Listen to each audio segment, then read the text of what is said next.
Kwento mo nga tayo kung paano ka natagpuan ni Joey the Great.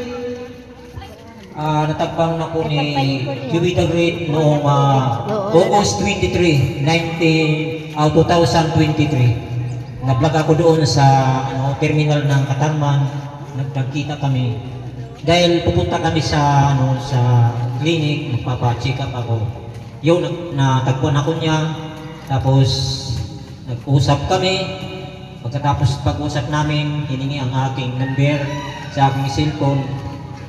Pagkatapos na 3 araw, pinuntahan ako doon sa Kiratag, August 26. Pumunta doon siya.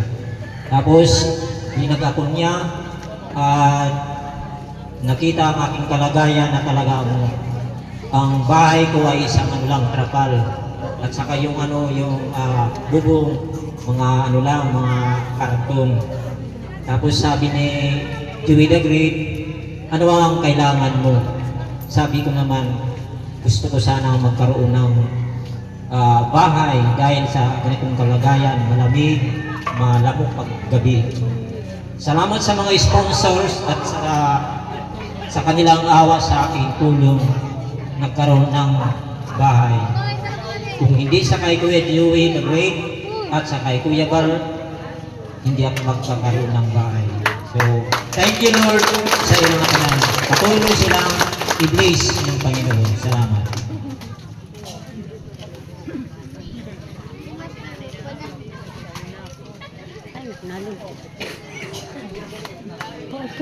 Pwede pa upo ako.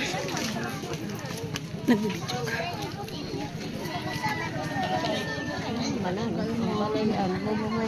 Rapal. Ang mga lipon. Bahay niya, May kinambalay mo.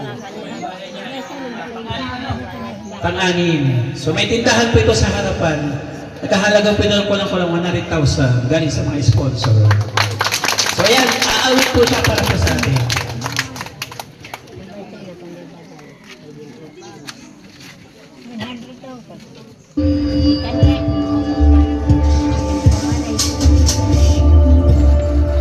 Singers PH.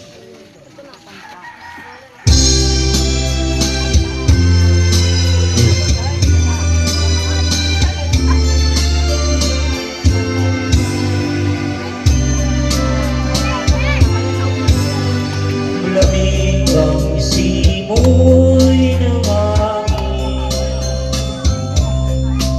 ay saya ng bawat damdamin. Ang tibok ng puso sa dibdib, para bang ulong na ng langit. Higit ng Pasko'y labanan, mayroon ang siglaang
Masaya ang mga tanawin,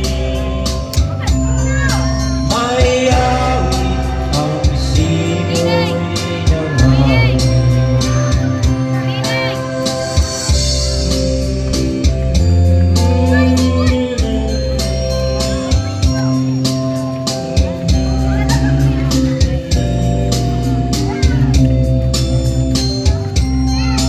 Ang tibok ng puso sa dibdib, para bang ulong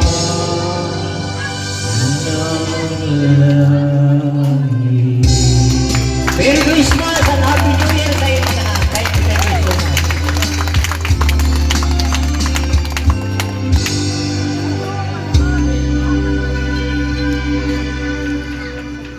Ayan, thank you po, Tatay Blas.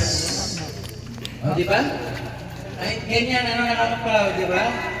Hindi niya kinahiyak ano siya, pagkos humaharap siya ng ganyan. Ibig sabihin, hangaan natin siya.